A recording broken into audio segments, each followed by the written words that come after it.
Good morning friends, ಎಲ್ಲಿಗೂ ನಮಸ್ಕಾರ. Welcome to my YouTube channel. ಬೆಳಿಗ್ಗೆನೇ ಲಾಗ್ ಶುರು ಮಾಡ್ಕೊಂಡಿದ್ದೀನಿ. ಹಾಗೆ ಇದು ತುಂಬ ಹಳೆ ಲಾಗ್ ಅಂತ ಹೇಳ್ಬೋದು. ತುಂಬ ದಿನಗಳ ಹಿಂದೆ ಮಾಡಿರುವಂತಹ ಒಂದು ವಿಡಿಯೋ ಇದು. ಅದು ಹಾಗೆ ಇತ್ತು, ಅಪ್ಲೋಡ್ ಮಾಡೋಕ್ಕೇ ಆಗ್ತಾ ಇರಲಿಲ್ಲ. ತುಂಬ ದಿನ ಆಯಿತು ನಾನು ಲಾಗ್ ಕೂಡ ಸರಿಯಾಗಿ ಮಾಡೋದಕ್ಕೇ ಆಗ್ತಾ ಇರಲಿಲ್ಲ. ಹಾಗಾಗಿ ಇನ್ನೂ ಮಾಡೋಣ ಅಂತ ಅಂದ್ಕೊಂಡು ಒಂದು ಹಳೆ ಲಾಗ್ ಇತ್ತಲ್ವ, ಹಳೆ ವಿಡಿಯೋ ಇತ್ತಲ್ವ, ಅದನ್ನೇ ಅಪ್ಲೋಡ್ ಮಾಡೋಣ, ಆಮೇಲೆ ಕಂಟಿನ್ಯೂ ಮಾಡೋಣ ಅಂತ ಅಂದ್ಕೊಂಡು ಅದನ್ನು ಫಸ್ಟ್ ಅಪ್ಲೋಡ್ ಮಾಡ್ತಾ ಇದ್ದೀನಿ. ಇವತ್ತು ಬೆಳಿಗ್ಗೆ ನಾನು ಚಪಾತಿ ಮಾಡಬೇಕು, ಪಂಪ್ಕಿನ್ ಚಪಾತಿ ಮಾಡೋಣ ಅಂತ ಅಂದ್ಬಿಟ್ಟು ರೆಡಿ ಮಾಡ್ತಾಯಿದ್ದೀನಿ. ಪಂಪ್ಕಿನ್ ಇತ್ತು, ಒಂದು ಚಿಕ್ಕದಾದಂಥ ಪಂಪ್ಕಿನ್ ಇತ್ತು. ಅದನ್ನು ಇಲ್ಲಿ ಕಟ್ ಮಾಡ್ತಾ ಇದ್ದೀನಿ. ಸಿಪ್ಪೆ ತೆಗೆದು ಕಟ್ ಮಾಡ್ತಾ ಇದ್ದೀನಿ. ಅಂದರೆ ಪಂಪ್ಕಿನ್ ಹಾಕಿ ಚಪಾತಿ ಮಾಡಬೇಕಿದ್ರೆ ಸಿಪ್ಪೆ ಚೆನ್ನಾಗಿ ತೆಗಿಬೇಕಾಗತ್ತೆ. ಸಿಪ್ಪೆ ತೆಗೆದು ಅದನ್ನು ಸ್ಟೀಮ್ ಬರ್ಸ್ಕೋಬೇಕು. ನಂತರ ಅದನ್ನು ಹಾಕಿ ಚಪಾತಿ ಮಾಡ್ಕೊಳ್ಳೋದು. ಕೆಲವೊಬ್ಬರು ಪಂಪ್ಕಿನ್ ಹಾಕಿಬಿಟ್ಟು ಪರೋಟ ಕೂಡ ಮಾಡ್ಕೋತಾರೆ, ಅದು ಕೂಡ ಚೆನ್ನಾಗಿರುತ್ತೆ. ಬಟ್ ನನಗೆ ಚಪಾತಿ ಮಾಡೋಣ ಅಂತ ಅನ್ನಿಸ್ತು. ಸೊ ಹಾಗಾಗಿ ಅದನ್ನೇ ಮಾಡೋಣ ಅಂತ ಹೇಳಿ ರೆಡಿ ಮಾಡ್ತಾ ಇದ್ದೀನಿ. ಇದು ಸ್ವಲ್ಪ ಸ್ವೀಟ್ ಇದ್ದರೆ ಚೆನ್ನಾಗಾಗತ್ತೆ, ಬಟ್ ಅಷ್ಟೊಂದು ಸ್ವೀಟ್ ಇರಲಿಲ್ಲ ಇದು. ಅಂದರೆ ಚಿಕ್ಕ ಪಂಪ್ಕಿನ್ ಯಾವಾಗಲೂ ಅಷ್ಟೇ, ಅಷ್ಟೊಂದು ಸ್ವೀಟ್ ಬರಲ್ಲ. ದೊಡ್ಡದಾದಂತಹ ಪಂಪ್ಕಿನ್ ಆದರೆ ಚೆನ್ನಾಗಿ ಸ್ವೀಟ್ ಇದ್ದರೆ ಅದು ಏನೋ ಟೇಸ್ಟ್ ಕೂಡ ಚೆನ್ನಾಗಿ ಬರುತ್ತೆ. ಚಪಾತಿ ಪರೋಟ ಈ ಥರ ಮಾಡ್ತೀವಲ್ವ, ಆವಾಗ ಟೇಸ್ಟ್ ಕೂಡ ತುಂಬಾ ಚೆನ್ನಾಗಿ ಬರುತ್ತೆ. ಬಟ್ ಇದು ತುಂಬ ಚಿಕ್ಕದಾದಂತಹ ಪಂಪ್ಕಿನ್ ಅಲ್ವಾ, ಈ ಥರ ಜಾತಿಯ ಪಂಪ್ಕಿನ್ ಅಷ್ಟೊಂದು ಚೆನ್ನಾಗಿರಲ್ಲ ಟೇಸ್ಟ್, ಅಂದರೆ ಸ್ವೀಟ್ ಇರಲ್ಲ. ದೊಡ್ಡ ಪಂಪ್ಕಿನ್ ಆದರೆ ಚೆನ್ನಾಗಿರುತ್ತೆ. ನಾನು ಇವತ್ತು ಇದನ್ನೇ ಹಾಕಿಬಿಟ್ಟು ಚಪಾತಿ ಮಾಡೋಣ ಅಂತ ಮಾಡ್ತಾಯಿದ್ದೀನಿ. ತುಂಬ ದಿನದಿಂದ ನನಗೆ ರೆಗ್ಯುಲರಾಗಿ ವೀಡಿಯೋನೇ ಮಾಡೋಕ್ಕಾಗ್ತಾ ಇಲ್ಲ. ಅಂದರೆ ಒಂದು ಸಲ ಸ್ಟಾಪ್ ಆದರೆ ಅಂದರೆ ಏನಾದರೂ ಒಂದು ರೀಸನ್ ಇರುತ್ತೆ, ರೀಸನ್ನಿಂದ ಸ್ಟಾಪ್ ಆಗಿರುತ್ತೆ. ಸೊ ನಂತರ ಅದನ್ನು ಕಂಟಿನ್ಯೂ ಮಾಡೋದಕ್ಕೇ ಆಗಲ್ಲ. ಇದೇ ಒಂದು ದೊಡ್ಡ ಮಿಸ್ಟೇಕ್ ಯೂಟ್ಯೂಬರ್ಸಿದ್ದು ಅಂತ ಅನ್ಕೋತೀನಿ ನಾನು. ಯಾವಾಗ ನಾವು ಸ್ಟಾಪ್ ಮಾಡ್ತೀವಿ ನೋಡಿ, ನಂತರ ನಮಗೆ ಕಂಟಿನ್ಯೂಸ್ ಆಗಿ ರೆಗ್ಯುಲರಾಗಿ ವೀಡಿಯೋನೇ ಮಾಡೋದಕ್ಕೆ ಆಗಲ್ಲ. ನನಗೆ ಕೂಡ ಹಾಗೇ ಆಯಿತು. ಸೊ ಇನ್ನು ಮುಂದಾದರೂ ನಾನು ವೀಡಿಯೋ ಮಾಡಬೇಕು ಅಂತ ಅಂದ್ಕೊಂಡಿದ್ದೀನಿ. ನೋಡೋಣ ಹೇಗೆ ಹೋಗುತ್ತೆ ಅಂತೇಳಿ. ಹಾಗೆ ಇವಾಗ ಇಲ್ಲಿ ಪಂಪ್ಕಿನ್ ಕಟ್ ಮಾಡಿ ಆಗಿದೆ, ಇದನ್ನು ಇನ್ನು ಸ್ಟೀಮ್ ಬರ್ಸ್ಕೋಬೇಕು ಅಂತ ಅಂದ್ಬಿಟ್ಟು ರೆಡಿ ಮಾಡ್ತಾ ಇದ್ದೀನಿ. ನೀರಲ್ಲಿ ಹಾಕಿ ಬೇಯಿಸ್ಕೋಬಾರ್ದು ಯಾವುದೇ ಕಾರಣಕ್ಕೂ. ಅಂದರೆ ಪಂಪ್ಕಿನ್ ಹಾಕಿಬಿಟ್ಟು ಚಪಾತಿ ಪರೋಟ ಈ ಥರ ಮಾಡಬೇಕಿದ್ರೆ ನೀರು ಹಾಕಿ ಬೇಯಿಸ್ಕೋಬಾರ್ದು. ಅದನ್ನು ಸ್ಟೀಮ್ ಬರ್ಸಿದ್ರೆ ತುಂಬಾ ಚೆನ್ನಾಗಿ ಬರುತ್ತೆ.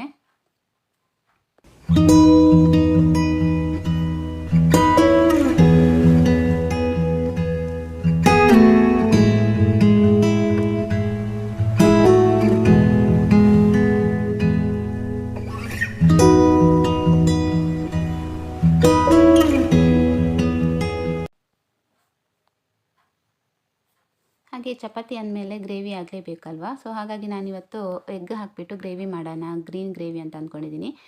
ಅದಕ್ಕೋಸ್ಕರ ಅಂತ ಅಂದ್ಬಿಟ್ಟು ಒಂದು 4ರಿಂದ 5 ಎಗ್ ಬೇಯೋದಕ್ಕೆ ಇಟ್ಕೊಂಡಿದ್ದೀನಿ. ಎಗ್ ಚೆನ್ನಾಗಿ ಬಾಯ್ಲ್ಡ್ ಆದ ನಂತರ ಅದನ್ನು ಕಟ್ ಮಾಡಿಬಿಟ್ಟು ಹಾಕಿಬಿಟ್ಟು ಗ್ರೇವಿ ಮಾಡ್ಕೊಳ್ಳೋದು. ಇಲ್ಲಿ ನಾನು ಒಂದು ಟೊಮೆಟೊ, ಹಾಗೆ ಸ್ವಲ್ಪ ಈರುಳ್ಳಿ, ಕೊತ್ತಂಬರಿ ಸೊಪ್ಪು ಇದನ್ನೆಲ್ಲವನ್ನು ಕೂಡ ಕಟ್ ಮಾಡ್ತಾಯಿದ್ದೀನಿ. ಒಂದು ಈರುಳ್ಳಿ ತೊಗೊಂಡಿದ್ದೆ, ಹಾಗೆ ಒಂದು ಟೊಮೆಟೊ ಹಣ್ಣು, ಸ್ವಲ್ಪ ಕೊತ್ತಂಬರಿ ಸೊಪ್ಪು ಇದೆಲ್ಲವನ್ನು ಕೂಡ ಕಟ್ ಮಾಡಿ ರೆಡಿ ಮಾಡಿ ಇಟ್ಕೊತೀನಿ ಮೊದಲಿಗೆ.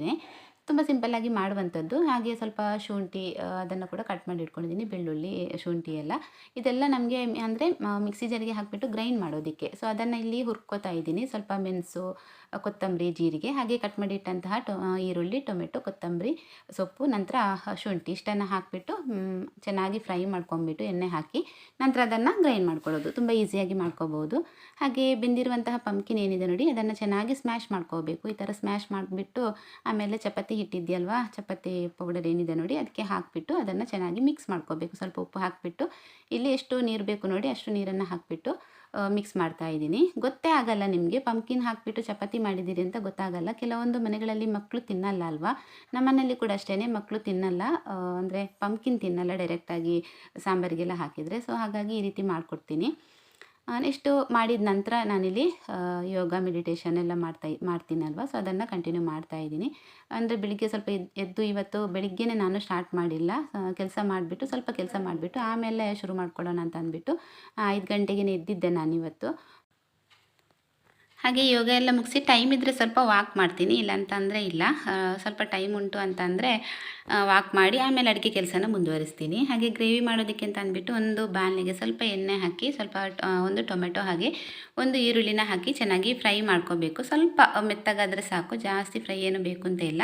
ಹಾಗೆ ಮಸಾಲೆ ರುಬ್ಬಿ ಇಟ್ಕೊಂಡಿದ್ದೆ ಅಲ್ವಾ, ಆ ಮಸಾಲೆನ ಕೂಡ ಹಾಕ್ತಾಯಿದ್ದೀನಿ. ಹಾಕಿಬಿಟ್ಟು ಸ್ವಲ್ಪ ನೀರು ಹಾಕಿ ಉಪ್ಪು ಹಾಕಿಬಿಟ್ಟು ಇದನ್ನು ಚೆನ್ನಾಗಿ ಕುದಿಸ್ಕೋಬೇಕು. ಅರಿಶಿಣ ಪೌಡರ್ ಕೂಡ ಹಾಕ್ತಾಯಿದ್ದೀನಿ. ಹಾಕಿಬಿಟ್ಟು ಎಲ್ಲವನ್ನು ಸೇರಿಸಿ ಚೆನ್ನಾಗಿ ಕುದಿಸಿ ಆಮೇಲೆ ಬೇಯಿಸಿಟ್ಕೊಂಡಿರುವಂತಹ ಹಾಕ್ಕೊಂಡಿರುವಂತಹ ಎಗ್ ಹಾಕಿದ್ರಾಯಿತು. ಹಾಗೆ ಮಧ್ಯದಲ್ಲಿ ಸ್ವಲ್ಪ ನೀರು ಕೂಡ ಬಿಸಿ ಮಾಡಿಬಿಟ್ಟು ಈ ಥರ ಕುಡಿತೀನಿ. ಯೋಗ ಎಲ್ಲ ಮುಗಿಸಿ ಆದ ಕೂಡಲೇ ನಾನು ಬಿಸಿನೀರು ಕುಡಿಯುವಂತಹ ಒಂದು ಅಭ್ಯಾಸನ ಇಟ್ಕೊಂಡಿದ್ದೀನಿ.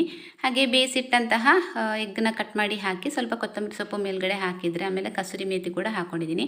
ಅದೆಲ್ಲವನ್ನು ಹಾಕಿ ಮಿಕ್ಸ್ ಮಾಡಿದರೆ ಒಂದು ಚಪಾತಿಗೆ ಒಳ್ಳೆ ರೀತಿಯಾದಂತಹ ರುಚಿಯಾದಂತಹ ಗ್ರೇವಿ ಕೂಡ ರೆಡಿ ಆಗುತ್ತೆ. ಅಷ್ಟು ಮಾಡಿಬಿಟ್ಟು ಒಂದು ಸಲ ನಾನು ಕಿಚನ್ನ ಕ್ಲೀನ್ ಮಾಡ್ಕೋತೀನಿ. ಅಂದರೆ ಕಿಚನ್ ಪೂರ್ತಿ ಹರಡಿರತ್ತಲ್ವ, ಅಡುಗೆ ಮಾಡಬೇಕಿದ್ರೆ ಅದೆಲ್ಲವನ್ನು ಕ್ಲೀನಾಗಿ ಒಂದು ಸಲ ಪಾತ್ರೆ ಎಲ್ಲ ತೊಳೆದು ಆಮೇಲೆ ಕೊನೆಗೆ ನಾನು ಈ ಥರ ಚಪಾತಿನ ಹಾಗೆ ಇನ್ನು ಇವತ್ತಿನ ಬ್ರೇಕ್ಫಾಸ್ಟ್ ಚಪಾತಿ, ಆಮೇಲೆ ಚಪಾತಿಗೆ ಕಾಂಬಿನೇಷನ್ ಆಗಿ ಎಗ್ ಗ್ರೇವಿ ಮಾಡಿದ್ದೆ. ಚೆನ್ನಾಗಿತ್ತು. ಪಂಪ್ಕಿನ್ ಚಪಾತಿ ತುಂಬಾ ಆರೋಗ್ಯಕ್ಕೆ ಕೂಡ ತುಂಬ ಒಳ್ಳೆಯದು, ಟೇಸ್ಟ್ ಕೂಡ ಸ್ವಲ್ಪ ಚೆನ್ನಾಗಿತ್ತು ಅಂತಲೇ ಹೇಳ್ಬೋದು. ವಾಪಸ್ ಇದು ನಾನು ನೆಕ್ಸ್ಟ್ ಡೇ ಅಂದರೆ ಸಂಡೇ, ಅದೇ ಹೇಳಿದೆ ಅಲ್ವ, ಒಂದು 15 ಡೇಸ್ ಆಯಿತು ಈ ವಿಡಿಯೋ ಮಾಡಿಬಿಟ್ಟು ಅಂತ ಅಂದ್ಬಿಟ್ಟು ಇವತ್ತು ಅಪ್ಲೋಡ್ ಮಾಡ್ತಾಯಿದ್ದೀನಿ. ನೆಕ್ಸ್ಟ್ ಡೇ ಸಂಡೇ ವಾಪಸ್ ನಾನು ವ್ಲಾಗ್ನ ಕಂಟಿನ್ಯೂ ಮಾಡ್ತಾ ಇರುವಂಥದ್ದು. ಇವತ್ತು ಹಸ್ಬೆಂಡ್ ಕೂಡ ಮನೆಯಲ್ಲೇ ಇದ್ದರು, ಸಂಡೇ ಅಲ್ವಾ. ಈ ತೆಂಗಿನ ಮರದಲ್ಲಿ ಬೊಂಡ ಇತ್ತು, ಎಳ್ನೀರಿತ್ತು, ಅದನ್ನು ತೆಗಿತಾ ಇದ್ದಾರೆ. ಸಂಡೇ ಮನೇಲಿದ್ದರೆ ಈ ಥರ ಎಳ್ನೀರೆಲ್ಲ ಇದ್ದರೆ ಅದನ್ನು ತೆಗೆದು ಕುಡಿತೀವಿ. 1-2 ತೆಂಗಿನ ಮರ ಇದೆ ಮನೆಯಲ್ಲಿ, ಅದರಲ್ಲಿ 2ರಲ್ಲೂ ಕೂಡ ಇತ್ತು. ಅದನ್ನು ತೆಗೆದು ಇವಾಗ ಕುಡಿಬೇಕು ಅಂತ ತೆಗೆದಿಟ್ಟಿದ್ದಾರೆ. ಇನ್ನು ಆದ್ವಿಗಂತೂ ಎಳ್ನೀರು ಅಂತ ಹೇಳಿದರೆ ಸಖತ್ ಇಷ್ಟ, ತುಂಬ ಇಷ್ಟಪಡ್ತಾಳೆ ಅವಳು. ಸಂಡೇ ಅವಳ ಅಪ್ಪ ಮನೆಯಲ್ಲಿದ್ದರೆ ಯಾವಾಗಲೂ ಹೇಳ್ತಾ ಇರ್ತಾಳೆ, ಎಳ್ನೀರು ಉಂಟ ನೋಡಿ ಗಿಡದಲ್ಲಿ ಅಂತ ಅಂದ್ಬಿಟ್ಟು, ತೆಗೆದು ಕೊಡಿ ನನಗೆ ಅಂತ. ಬೆಳಗ್ಗಿಂದ ಸಂಜೆ ತನಕ ತಲೆ ತಿಂತಾನೆ ಇರ್ತಾಳೆ ಅವ್ರದ್ದು.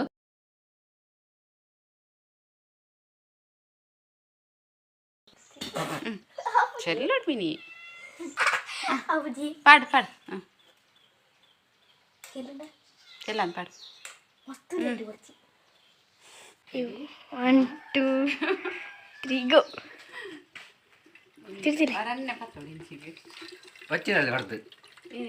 ಬರ್ತದೆ ಈಸಿ.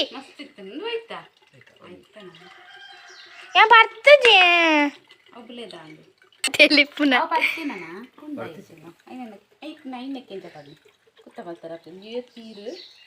ತುಂಬ ನೀರುಂಟು ನೋಡಿ, ಎಷ್ಟು ನೀರುಂಟು ನೋಡಿ.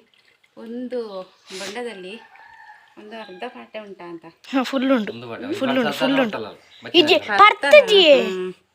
ನೋಡಿ, ಇಷ್ಟು ನೀರು, ಒಂದು ನೀರುಂಟು ಒಂದು ಬಣ್ಣದಲ್ಲಿ. ಸ್ವಲ್ಪ ಕುಡಿದಿದ್ದಾಳೆ, ಒಂದು ಪಾಟೆ ಫುಲ್ಲು ಸಿಕ್ಕಿರ್ಬೋದೇನೋ, ಇಲ್ಲ ಅಂತ ಹೇಳಿದರೆ. ನೋಡಿ, 2 ಬೊಂಡ ಕುಡ್ದು ನೋಡಿ 2 ಬೊಂಡ ಕುಡ್ದಿದ್ದಾಳೆ. ಇದು 3ನೇ ಬೊಂಡ. ಅಂದರೆ ಟೇಸ್ಟ್ ಮಾಡೋದು, ಸ್ವಲ್ಪ ಸ್ವಲ್ಪ ಕುಡಿಯೋದು, ಎಲ್ಲ ಬೊಂಡವನ್ನು ಕೂಡ ಸ್ವಲ್ಪ ಸ್ವಲ್ಪ ಕುಡಿಯೋದು. ಉಪ್ಪಾದ್ರೆ ನೋಡಿ ಅವಳದ್ದು.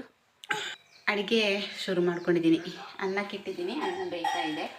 ಚಿಕನ್ ತಂದಿದ್ದಾರೆ. ಇವತ್ತು ಚಿಕನ್ ಪೆಪ್ಪರ್ ಮಾಡಬೇಕು ಅಂತ ಅಂದ್ಕೊಂಡಿದ್ದೀನಿ. ಫಿಶ್ ತರಲಿಕ್ಕೆ ಹೇಳಿದ್ದೆ, ಫ್ರೈ ಮಾಡೋಣ ಅಂತೇಳಿ. ಬಟ್ ಅಲ್ಲಿ ಅಷ್ಟೊಂದು ಚೆನ್ನಾಗಿರಲಿಲ್ಲ, ಫಿಶ್ ಅಷ್ಟೊಂದು ಫ್ರೆಶ್ ಇಲ್ಲ ಅಂತ ಹೇಳಿದ್ರು. ಸೊ ಹಾಗಾಗಿ ಬರೀ ಚಿಕನ್ ಮಾತ್ರ ತಂದಿದ್ದಾರೆ. ಇವತ್ತು ಚಿಕನ್ ಪೆಪ್ಪರ್ ಮಾಡಬೇಕು, ರೆಡಿ ಮಾಡ್ತಾ ಇದ್ದೀನಿ. ಚಿಕನ್ ಪೆಪ್ಪರ್ ತುಂಬ ಬೇಗನೆ ಮಾಡ್ಕೋಬೋದು, ಈಸಿಯಾಗಿ ಮಾಡ್ಕೋಬೋದು. ರೆಸಿಪಿ ನಾನು ಶೇರ್ ಮಾಡ್ತೀನಿ, ನೀವು ಕೂಡ ನೋಡ್ಕೊಳ್ಳಿ ಹೇಗೆ ಮಾಡೋದು ಅಂತೇಳಿ. ತುಂಬ ಈಸಿಯಾಗಿ ಮಾಡುವಂತಹ ಒಂದು ರೆಸಿಪಿ ಅಂತಲೇ ಹೇಳ್ಬೋದು. ಮೊದಲಿಗೆ ಕಟ್ಟಿಂಗ್ ಎಲ್ಲ ಮಾಡೋದಕ್ಕಿದೆ. ಈರುಳ್ಳಿ, ಟೊಮೆಟೊ, ಒಂದು ಈರುಳ್ಳಿ ಸ್ವಲ್ಪ ಜಾಸ್ತಿ ಬೇಕಾಗುತ್ತೆ, ಒಂದು 4 ಈರುಳ್ಳಿ, ಆಮೇಲೆ ಒಂದು 3-4 ಟೊಮೆಟೊ ಹಾಕ್ತೀನಿ. ಆಮೇಲೆ ಸ್ವಲ್ಪ ಶುಂಠಿ, ಹಾಗೆ ಸ್ವಲ್ಪ ಬೆಳ್ಳುಳ್ಳಿ ಕೂಡ ಹಾಕಬೇಕು. ಅದನ್ನೆಲ್ಲವನ್ನು ಕೂಡ ಕಟ್ ಮಾಡಬೇಕು. ಆಮೇಲೆ ರೆಸಿಪಿ ಮಾಡ್ತಾ ಇರಬೇಕಿದ್ರೆ ರೆಸಿಪಿನ ನಾನು ಶೇರ್ ಮಾಡ್ತೀನಿ, ಏನೆಲ್ಲ ಹಾಕ್ತೀನಿ ಅನ್ನೋದನ್ನ. ಇವಾಗ ಫಸ್ಟ್ ನಾನು ಕಟ್ಟಿಂಗ್ ಎಲ್ಲ ಮಾಡಿ ರೆಡಿ ಮಾಡ್ಕೊತೀನಿ. ಹಾಗೆ ಪೆಪ್ಪರ್ ಮಾಡೋದಕ್ಕೆ ಅಂತ ಅಂದ್ಬಿಟ್ಟು ಇಲ್ಲಿ ಒಂದು ಬಾಣಲೆನ ಇಟ್ಕೊಂಡಿದ್ದೀನಿ. ಬಾಣಲೆಗೆ ಒಂದು 4 ಟೇಬಲ್ ಸ್ಪೂನಷ್ಟು ಇಲ್ಲಿ ನಾನು ಕೋಕೋನಟ್ ಆಯಿಲ್ನ ಹಾಕ್ಕೊಂಡಿದ್ದೀನಿ. ಹಾಗೆ ಒಂದು ಸ್ವಲ್ಪ ಬೆಳ್ಳುಳ್ಳಿ ಹಾಗೆ ಶುಂಠಿನ ಚಿಕ್ಕದಾಗಿ ಕಟ್ ಮಾಡಿಬಿಟ್ಟು ಹಾಕ್ತಾಯಿದ್ದೀನಿ. ನಾವು ಯಾವಾಗಲೂ ಅಷ್ಟೇ ಚಿಕನ್ ಪೆಪ್ಪರ್ ಮಾಡಬೇಕಿದ್ರೆ ಇದು ತುಂಬ ಇಂಪಾರ್ಟೆಂಟ್ ಆಗಿರುತ್ತೆ. ಶುಂಠಿ ಬೆಳ್ಳುಳ್ಳಿ ಈ ಥರ ಕಟ್ ಮಾಡಿ ಹಾಕೋಬೇಕು. ತುಂಬ ಚೆನ್ನಾಗಿ ಫ್ಲೇವರ್ ಕೂಡ ಚೆನ್ನಾಗಿ ಕೊಡುತ್ತೆ, ಮತ್ತು ರುಚಿ ಕೂಡ ಚೆನ್ನಾಗಿ ಬರುತ್ತೆ. ನಂತರ ಒಂದು 4 ಈರುಳ್ಳಿನ ಈ ಥರ ಚಿಕ್ಕದಾಗಿ ಕಟ್ ಮಾಡಿಬಿಟ್ಟು ಹಾಕ್ತಾಯಿದ್ದೀನಿ. ಇದಕ್ಕೆ ಯಾವಾಗಲೂ ಅಷ್ಟೇ ಪೆಪ್ಪರ್ ಮಾಡಬೇಕಿದ್ರೆ ಉದ್ದಕ್ಕೆ ಕಟ್ ಮಾಡಬಾರ್ದು, ಈ ಥರ ಅಡ್ಡಡ್ಡ ಕಟ್ ಮಾಡಿ ಹಾಕೋಬೇಕು. ಹಾಗೆ ಒಂದು 3 ಟೊಮೆಟೊ ಕೂಡ ಹಾಕ್ತಾಯಿದ್ದೀನಿ. ಅಂದರೆ ಸ್ವಲ್ಪ ಗ್ರೇವಿ ಥರ ಬಂದರೆ ಚೆನ್ನಾಗಿರುತ್ತೆ ಅಂತ ಅಂದ್ಬಿಟ್ಟು ಈರುಳ್ಳಿ ಟೊಮೆಟೊ ಜಾಸ್ತಿ ಹಾಕ್ತಾಯಿದ್ದೀನಿ. ನಿಮಗೆ ಏನಾದರೂ ಡ್ರೈ ಪೆಪ್ಪರ್ ಬೇಕು ಅಂತ ಹೇಳಿದರೆ, ಅಂದರೆ ಡ್ರೈ ಚಿಕನ್ ಪೆಪ್ಪರ್ ಬೇಕು ಅಂತ ಹೇಳಿದರೆ ಸ್ವಲ್ಪ ಕಡಿಮೆ ಹಾಕೋಬಹುದು. ಹಾಗೆ ಸ್ವಲ್ಪ ಅರಿಶಿನ ಪೌಡರ್ ಹಾಕಿ ಕ್ಲೀನ್ ಮಾಡಿ ಇಟ್ಟಂತಹ ಚಿಕನ್ನ ಹಾಕ್ತಾಯಿದ್ದೀನಿ. ಚಿಕನ್ನ ಹಾಕಿಬಿಟ್ಟು ಸ್ವಲ್ಪ ಉಪ್ಪು ಹಾಕಿ ಇದನ್ನೊಂದು 10 ಮಿನಿಟ್ಸ್ ಹಾಗೆ ಕುಕ್ ಮಾಡೋದಕ್ಕಿದೆ. ಚೆನ್ನಾಗಿ ಮಿಕ್ಸ್ ಮಾಡ್ಕೋಬೇಕು. ಬಾಯ್ಲರ್ ಚಿಕನ್ ತೊಗೊಂಡಿರೋದು ನಾನು 1 kg ತೊಗೊಂಡಿದ್ದೀನಿ. ಅದನ್ನು ಚೆನ್ನಾಗಿ ಬೇಯಿಸ್ಕೋಬೇಕು. ನಂತರ ಇಲ್ಲಿ ನಾನು ಒಂದು 4 ಟೇಬಲ್ ಸ್ಪೂನಷ್ಟು ಪೆಪ್ಪರ್ ಪೌಡರ್ ಹಾಗೆ ಒಂದು 2 ಟೇಬಲ್ ಸ್ಪೂನಷ್ಟು ಗರಂ ಮಸಾಲ ಹಾಕ್ತಾಯಿದ್ದೀನಿ. ಇಷ್ಟೇ ಹಾಕುವಂಥದ್ದು, ಇದಕ್ಕಿಂತ ಜಾಸ್ತಿ ಏನೂ ಹಾಕಲ್ಲ ನಾನು ಮಸಾಲೆ ಎಲ್ಲ. ಹಾಗೆ ನಂತರ ವಾಪಸ್ ಒಂದು 10 ಮಿನಿಟ್ಸು ಕುದಿಸಿದ್ರಾಯಿತು. ಸ್ವಲ್ಪ ಕರಿಬೇವು ಹಾಗೆ ಸ್ವಲ್ಪ ಕೊತ್ತಂಬರಿ ಸೊಪ್ಪು ಹಾಕ್ಕೊಂಡ್ರಾಯಿತು. ಹಾಗೆ ಇವತ್ತಿನ ಲಾಗು ಕೂಡ ಇಷ್ಟೇ, ಚಿಕ್ಕದಾದಂತಹ ಲಾಗು. ಇಷ್ಟ ಆದರೆ ಲೈಕ್, ಶೇರ್, ಕಮೆಂಟ್ ಮಾಡಿ. ಬಾಯ್.